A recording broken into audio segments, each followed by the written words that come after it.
All right, everybody, welcome to the Work Hard, Play Hard podcast. I'm your host, Ryan Harding, and today I have Darcee Oliva with me, and she's here from all the way up in, Salt Lake County. Tooele County. Tooele County. Tooele County. Okay, see, even further away. Okay, all right. So, and you've been doing real estate for how many years now? It'll be 5 years next month. Okay, okay, so a good amount of time. Mm-hmm. Lots of change. Lots of change, actually. Yeah, that's true, because you started 2019 then, I guess, right? Yep. And so then so you were, okay, yeah. Yeah. So you've stuck with it, so that says something about you. Yep. And so back up a little bit, I guess. So 2019, what changed? Why did you get into real estate? Tell us about that. Because I sincerely hated the job I was doing. Okay. I worked as a social worker. Okay. For the state for many years. Okay. And it was a hard job. Sure. And I never liked it. So Sure. I was looking for a change, but I was too scared to change. Yeah. Especially to a commission-only job. Sure, It's really terrifying. Yeah. So it took me a good 5 years to finally get committed. Okay. But when my husband and I went to Jamaica and I was dreading coming home so badly, Yeah. he was like, all right, let's just finally do it. Let's get you into real estate. Yeah. Like, great. Time to change. Yeah. Okay. And so, you're doing social work before and stuff like that. So did it take you a little while to kind of ramp up and, or did you kind of hit the ground running? Tell me how, because starting in real estate, to your point, with commission only and stuff like that is hard, right? It is. I mean, it is scary and people going to send you deals and stuff like that. You don't know, right? Yeah. And so, but tell me how that first year went, I guess. The first year. Well, my husband and I had an agreement. I was not going to quit my social work job because I was no way. I don't advise anyone to quit their full-time job when they're first getting into this. And so I kept the social work job for 4 years while I was doing it. Yeah. And I'm glad I did because 2020 was rough. Yeah. I only had one deal in all of 2020. Yeah. But then after that, things picked up tremendously to where I felt comfortable that I could finally do it. So, good. Okay. Yeah. And you've been doing it ever since. Okay. Yeah. So, and why real estate, by the way? Why did you choose real estate as opposed to, there's a lot of commission jobs and stuff, I guess. What? Well, so I was always kind of interested in it. My realtor that helped my husband and I buy our first 2 homes. Yeah. I saw what she was doing and I kind of, that looks interesting. That looks pretty fun. And she encouraged me. She thought that I could do really well with it, but she understood I was too scared. Sure. So finally I just had been thinking about it for a long time and the time was right. And that's what I decided to do because it seems like a fun and hard job, but something, if it's a hard job, but I enjoy it, way better. Yeah. So tell me, as far as what parts of, real estate do you like? What do you like about real estate? I love showing houses. Okay. Love it. Unless they're the creepy houses that have the cellar basements, those are really scary. Sure. But I really do enjoy showing houses. I enjoy handing keys over to clients and just, as cheesy as it sounds, helping them find their dream. Yeah. Because getting a house, especially for first-time home buyers, is a big deal. Yeah. And it's really fun to help them with that. And do you focus mainly on the buyer side, the listing side, both? Like what are, what do you, what do you focus on, I guess, there? I do both. Okay. Throughout my career, I've had a lot more buyers. Okay. But I am trying to push hard to get more seller. I mean, I've done plenty of on the sales side as well. Sure. But I have a soft spot for those first-time home buyers. I really love working with them. So, yeah. I tend to agree with you on that part. Yeah. The benefit of the first-time home buyers is they're more willing to listen to you. They do. Right? You have to hold their hand, but they will listen to you. Yeah, yeah. Where those that have done it a few times think they know it all, and it's kind of like, no, you don't. Yeah. But so but they're you can think you do, and then no, and that's the benefit of those first people. Yes, you can teach them a little bit more, and that's I enjoy the teaching part of the job, I guess. Yeah. So. Okay. Well, so most of your business right now, obviously we're still in a slower market. I mean, interest rates are a little bit higher and stuff like that. So, most of your business coming from, kind of your sphere of influence, past clients, social media. Where are you getting kind of these deals from right now? It's a combination of my social media and my sphere of influence. So I would say most of my deals come from my sphere of influence, but it's because of my social media. Okay. So they're seeing me on social media, and that's keeping me top of mind. Sure. So they're reaching out to me. Gotcha. So it's been really, really helpful. Good. Any things you're doing on social media that you find, helpful and good, I guess. What do you like? Do you focus on the entertaining? The educational in between. What do you focus on? I guess there. I try to be in between. I do my reels, but I do them in an entertaining way. Okay. Because I'm actually quite shy when I first meet people. Yeah. And so reels help me to let people see the actual personality that I have. Yeah. Because I like to bring humor into things. Sure. I like to joke. I like to be sarcastic. Yeah. And so, I mean, if someone were to see my reels and think, oh, she's too sarcastic for me, we probably wouldn't work well together anyway. Gotcha. So it's nice to be able to bring my personality out and see people responding to it. Yeah. And I have people all over, like when I go out in public and I see friends, they're like, your reel was so funny, you make me laugh. So it's nice to know that people are seeing it. Totally. And they're responding to it. And whether they're going to sell or not, if they have someone that might need a recommendation, my name might come to their mind. So. Yeah.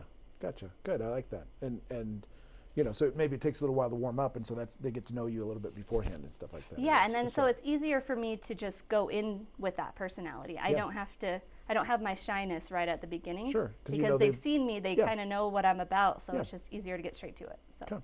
Awesome. So let's dive a little bit into, there's a recent, settlement with NAR and different things like that. Yeah. I'm sure you're familiar with that. It's early, so I think none of us know exactly how this is going to affect, because until it happens, we don't know, right? Yeah. But, give us your thoughts on that, or, kind of, what are your thoughts on the NAR settlement? I think it's a really unfair thing to do to buyers. Okay. I do. And I think it's really misunderstood. Okay. Because things aren't really changing all that much. Okay. It's just the way we have to present what a seller is willing to do. Sure. We can't present it on the MLS. Okay. But it's hard because sometimes I've heard sellers thinking, oh, this is a win for us.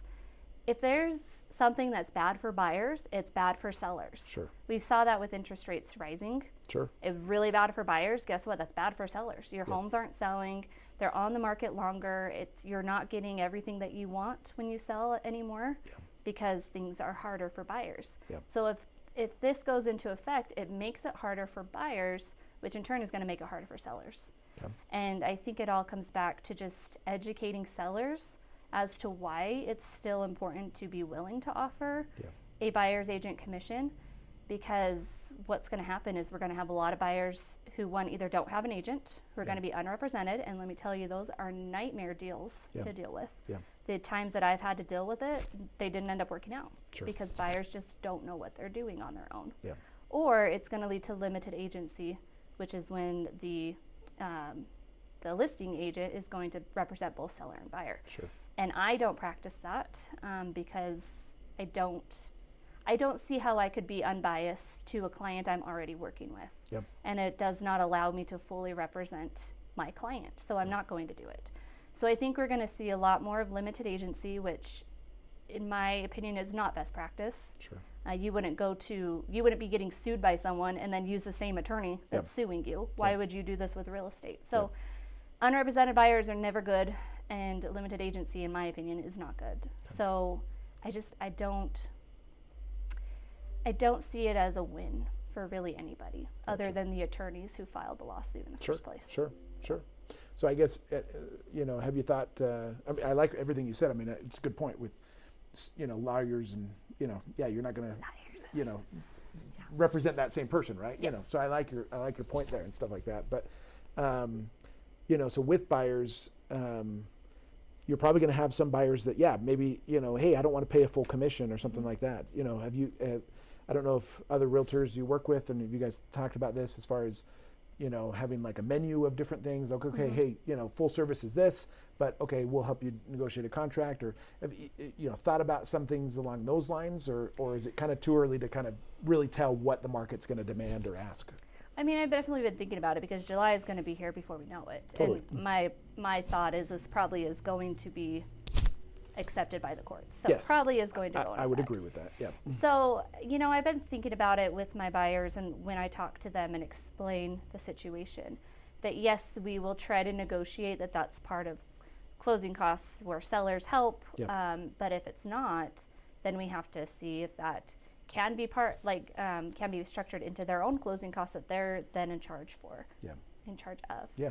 And it's tricky. I do have a menu. I have a menu for on the sales side. Okay.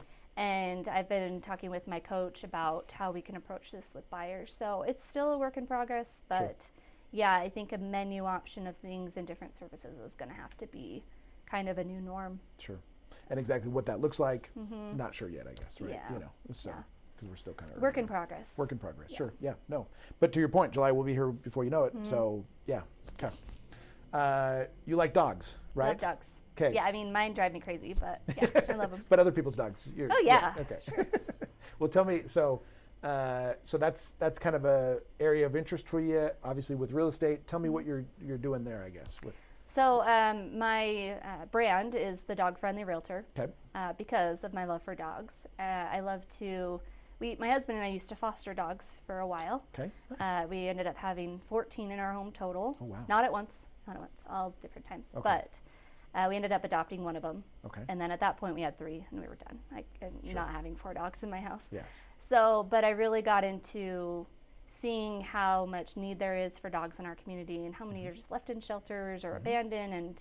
And these rescue groups really take these dogs in and do really good things with our community. Sure. And so I wanted to incorporate that. And so part of my commission, every commission I get goes to the rescue that I volunteer with, Rough Patch Rescue.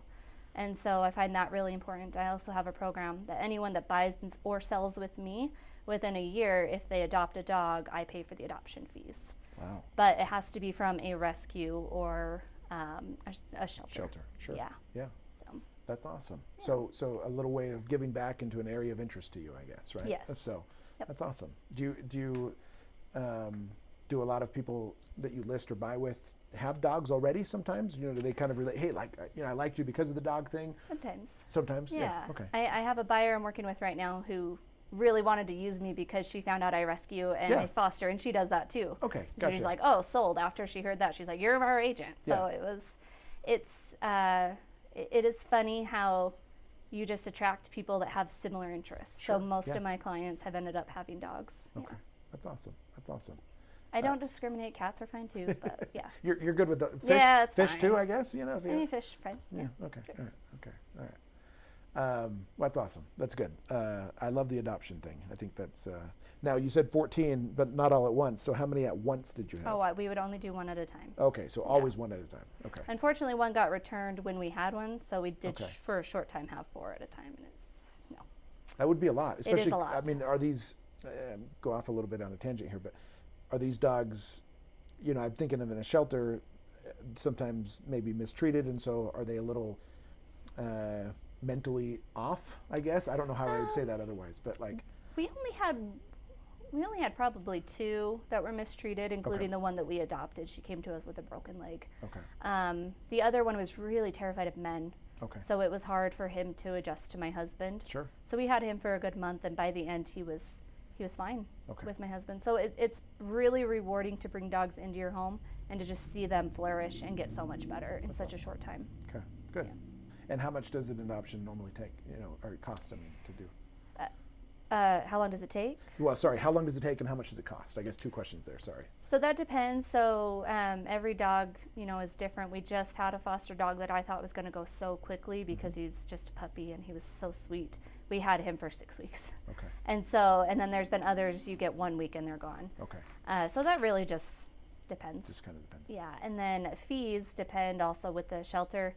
If it's a medical case, they're usually a little bit higher because they've had to pay for veterinary care. If it's a puppy, they're a little bit higher too, but usually somewhere between $150 to $300. Okay, not bad. Yeah. That's awesome. Okay. Yeah. Well, going back to kind of real estate and stuff like that, let's talk about technology for a second. Like, so you've been doing it for 5 years and stuff like that. Anything you've seen, you know, with technology that's kind of changed things? Obviously, we got AI now.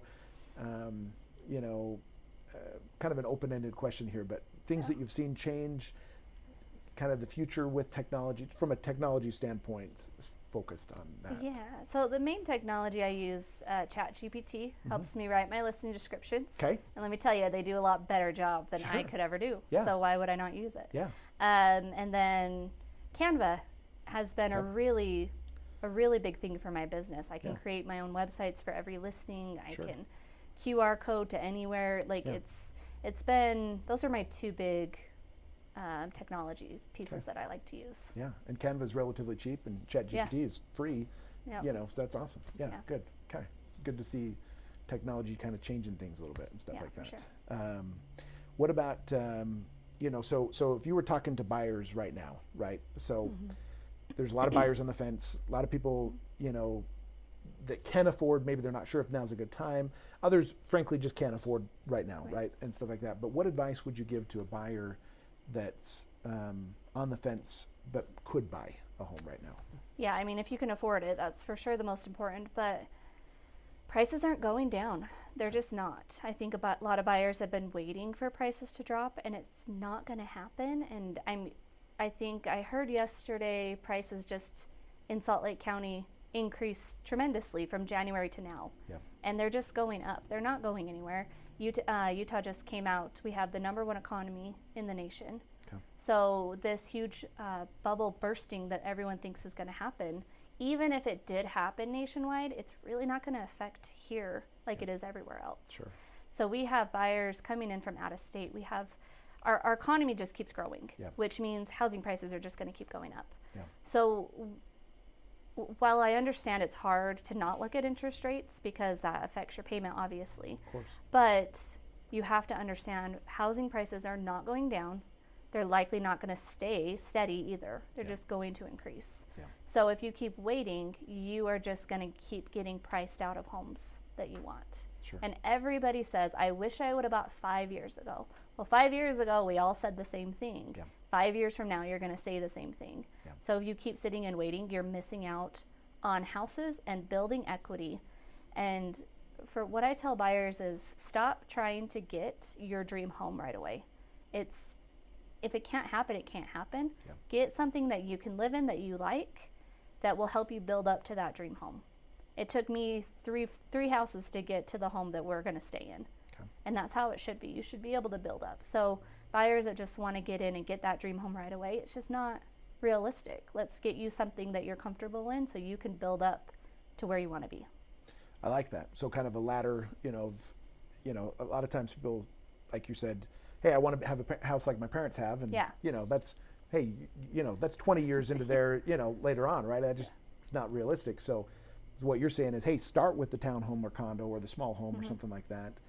Live there for a few years and then kind of build up from there is what you're saying. Right? Or a fixer-upper. Our first home was a fixer-upper, and that led us to a great home 5 years later, which then led us to an even better home 3 years later. So it's like when you start a new job, you don't go in becoming the manager. You have to come in and kind of pay your dues and move up in the chain, and it's a good way to look at it with houses as well. Okay, I like that. Switching gears to sellers. So, hey, I'm in this house. I've had, we moved to here and we had 1 kid, and now we have 3-4 kids, and so we're kind of 6 kids. Six. That's right. That's we're busting out at the seams. We need a bigger place, but hey, I have a low interest rate, so I don't really want to sell. Right. What advice do you have to sellers that are needing space, but don't have they're on the fence, I guess, with buying and stuff? I mean, you have to look at each situation differently. Can you build onto your house? If that's absolutely not an option, then realistically you need to look at, is this house working for us anymore?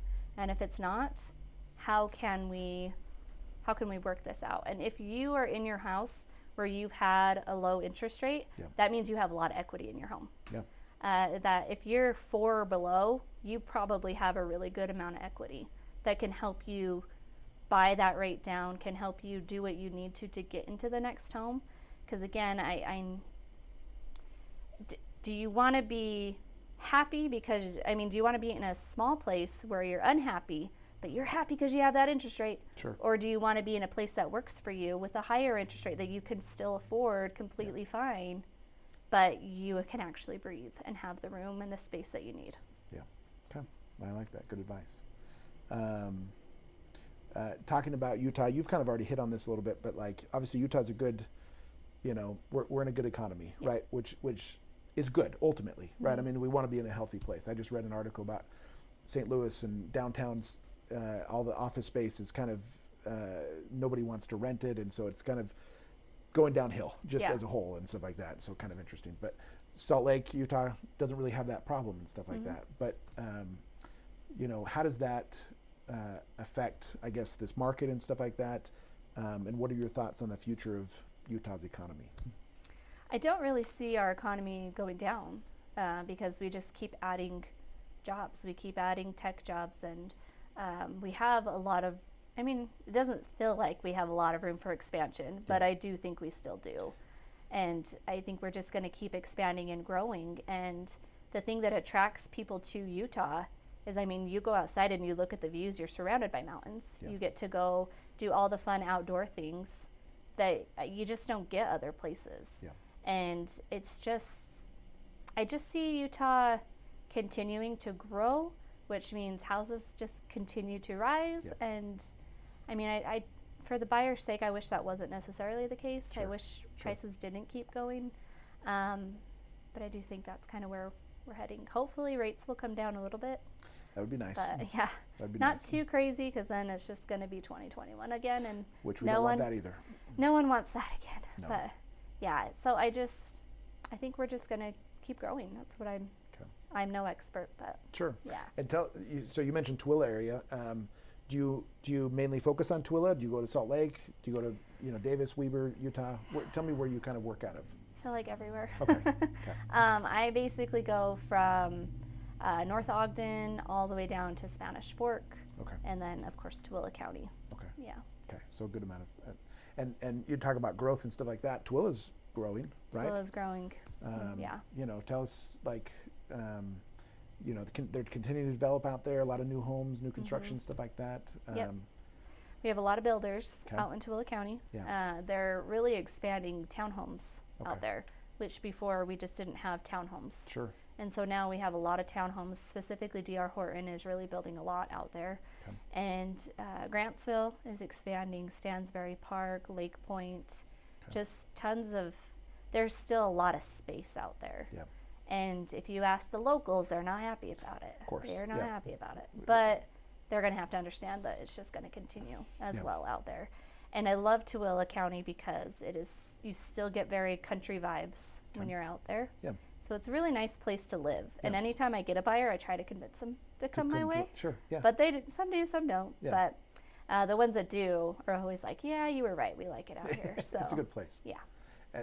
Do you have, is it mostly residential out there? Are there any commercial businesses and stuff like that too, as far as, jobs? Or is it mainly, hey, you live in Tooele and you're probably commuting to Salt Lake? For most people. I think a lot of people do commute to Salt Lake depending on the kind of job you want. They are expanding where they do have warehouse spaces out there. Yeah. Kind of like a lot of warehouse type of jobs Sure. out that way. But yeah, there's a lot that commute, including my husband, to Salt Lake. But really, the drive is not bad because it's about 25-ish, 30 minutes to get to Salt Lake, but you do not have I-15 traffic out that way. So traffic-wise, it's actually pretty good. Traffic-wise is not bad. Okay. And the only time it's bad is if there's a major accident, because then you are a sitting duck on the freeway. Gotcha. But other than that, I tried to convince my buyer who works in Lehigh, wants to buy out in Ogden area. Okay. It's like, will you just come to Tooele County? Yeah. Because you are not going to get that rush hour traffic. Yeah. But I'll just have to say I told you so later. But that's okay. Sounds good. Okay, awesome. Darcee, no, I appreciate this. Anything we haven't hit that you wanted to hit? Anything that you wanted to talk about that we haven't talked about? Not really. I just think the market is really picking up. Yeah. I think buyers are starting to accept the fact that rates are what they are. Sure. And so I'm seeing multiple offers on a lot of homes. Yeah. And it's just, if you've been wanting to buy and you still need to get sellers to give you concessions, you need to get on it, because there's been many where it's been multiple offers and we just can't ask for that kind of stuff in those situations. So as cheesy and as cliche as it is, now's the time. Okay. Yeah. Nope, I think you're right. And I think it's not going to get easier, I guess, kind of thing. And really, if rates do fall, hey, now you're going to have an influx of buyers because now there's some of these people that couldn't afford, can afford now. Yeah. And so I think that's going to happen. So, no, I think you're right. Real estate is, I always say it's get rich slowly. it can build wealth, but over time, right? It takes time. But the nice thing is it's hard to then take that away too, right? I mean, anything that can go slow is something that can last typically and stuff. So. Yeah, and rent, you're not getting anything out of that. So. Agreed. Yeah, and it can only go up. It can only go up in the bad way. Yeah. Yes. I'm not ever seeing anybody's rent go down. So. No.